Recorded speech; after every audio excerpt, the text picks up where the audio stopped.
Selamat berjumpa dengan channel Bermatematika. Kali ini kita akan mencoba membuat video tentang materi SMA. Ya, kali ini untuk SMA kelas 10. Kita akan bahas tentang nilai mutlak. Apakah nilai mutlak itu? Oke, mari kita lihat ya. Nah, misalkan kita punya dua titik nih. Ada titik yang berwarna hijau dan ada titik yang berwarna merah. Ya.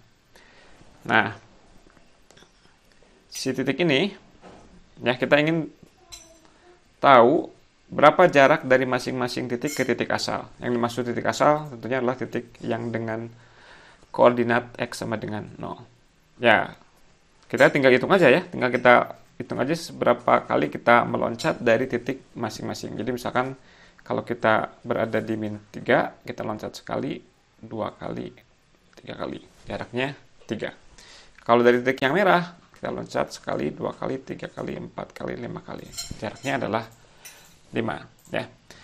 Nah, jadi si jarak ini semacam dia buta terhadap tanda positif atau negatif. Ketika kita berada di titik minus 3, kita akan mengabaikan tanda negatifnya sehingga jaraknya adalah 3. Jarak dari titik min 3 ke 0.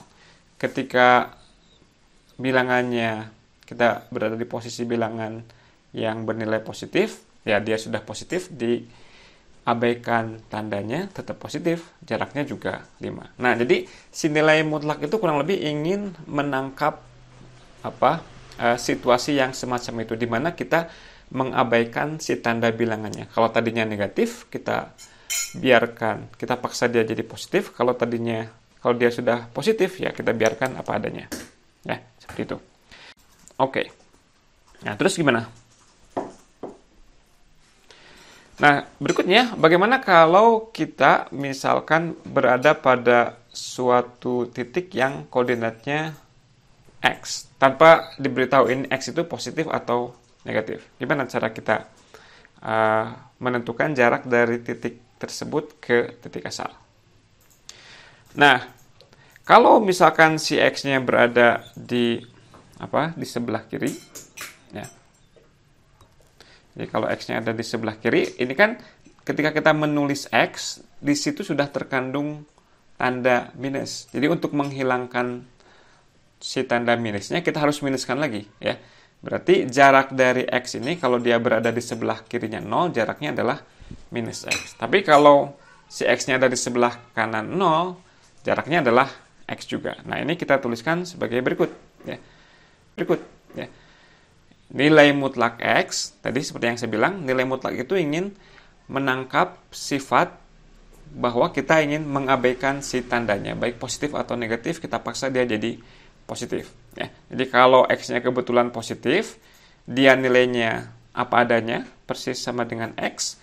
Kalau X-nya negatif, dia akan bernilai minus X. Kenapa pakai tanda minus? Karena si minus itu akan meng-cancel tanda minus yang sudah berada di X, meskipun nggak dituliskan si X-nya itu tanda minusnya. Nah, bagaimana kalau X-nya sama dengan 0? Kalau X-nya sama dengan 0, ya jaraknya sama dengan 0. Ya. Nah, si dua kasus yang ini, ketika X sama dengan 0 dan ketika X sama dengan 0, kita akan gabungkan menjadi satu kasus. Jadi, kedua-duanya bisa kita baca sebagai dia bernilai X kalau X-nya positif atau 0. Dan dia akan bernilai minus X kalau X-nya. Akan coba cek apakah dia konsisten dengan apa yang ingin kita inginkan. Kalau kita misalkan masukkan angka 7 ke nilai mutlak, nah si angka 7 kan positif.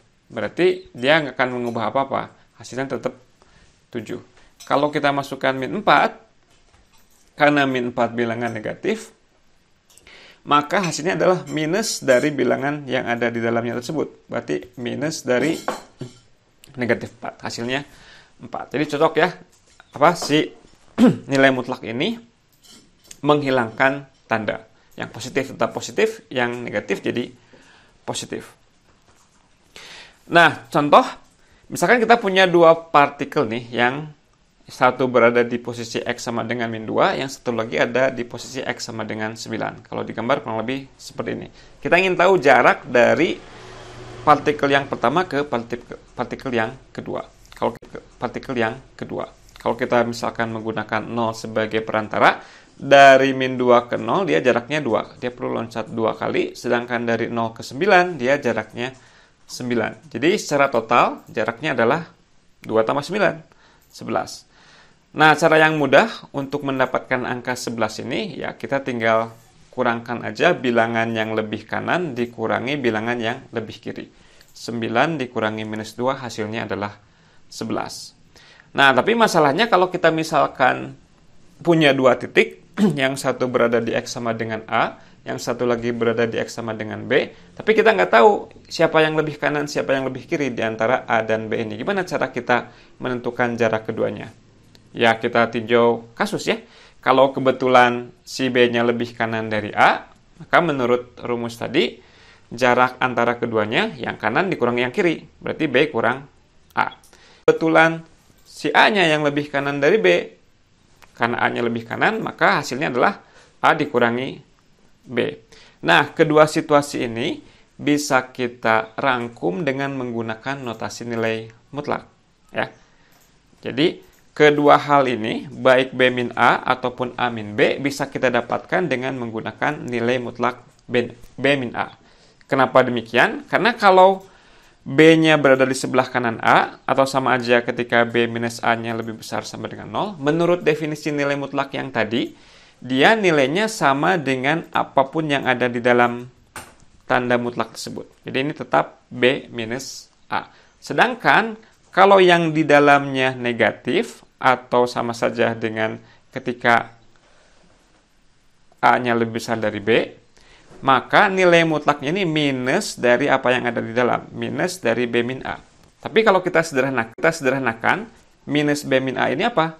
Dia persis nilainya adalah A min B. Jadi, situasi B min A maupun situasi A min B terangkum dengan menggunakan satu notasi saja, yakni nilai mutlak dari B min A. Jadi, jarak di antara dua titik yang koordinatnya X sama dengan A dan X sama dengan B bisa kita tuliskan sebagai nilai mutlak dari B min A. Atau nilai mutlak A min B, sama saja. Ya. Nah, seperti ini. Jadi, nilai mutlak B min A bisa kita definisikan secara geometris. Dia artinya adalah jarak dari B ke A, atau jarak dari A ke B. Nah, contoh. Ya. Misalkan kita ingin mencari nih, cari semua X yang memenuhi X min 3 sama dengan 5. Kita lihat secara geometris dulu. Tadi, nilai mutlak X min 3 itu artinya apa? Jarak dari X ke 3. Berarti kita ingin mencari titik X yang berjarak 5 dari 3. Yang mana aja? Yang berjarak 5 dari 3. Kita bisa loncat ke kanan, 2, 3, 4, 5. Ini jadinya 8. Atau kita bisa loncat ke sebelah kiri. Ya. 1, 2, 3, 4, 5. Ini 2, 1, 0, min 1, min 2. Berarti secara geometris jawabannya apa? X yang memenuhi, X yang berjarak persis sama dengan 5 terhadap 3 adalah min 2 dan 8. Itu secara geometris. Secara aljabar, gimana? Secara aljabar, tadi si nilai mutlak itu punya dua kemungkinan nilai. Dia bisa bernilai persis apa yang ada di dalam tanda mutlak tersebut atau minusnya. Nah, ketika dia persis seperti apa yang di dalam tanda mutlaknya, berarti si X min 3-nya yang harus bernilai 5. Berarti X-nya sama dengan 8. Situasi yang ketika yang di dalamnya ini, atau ketika si nilai mutlaknya itu, nilainya sama dengan minus yang ada di dalamnya. Jadi, minus dari yang di dalam ini sama dengan 5. Ya, minusnya bisa kita pindahkan ke sebelah kanan, atau dengan kata lain kita kalikan dengan min 1 ke dua ruas, maka kita dapat X min 3 sama dengan min 5. Dan diselesaikan kita dapat X sama dengan min 2. Persis sama dengan hasil geometris yang tadi kita dapatkan. Tadi hilang ya, di sini kita punya min 2 dan 8. Oke, begitu saja pengantar singkat tentang nilai mutlak. Nanti kita akan lihat sifat-sifat nilai mutlak dan apa yang bisa kita lakukan dengan nilai mutlak. Terima kasih atas perhatiannya. Saksikan terus video-video dari channel Bermat Merdeka. Salam.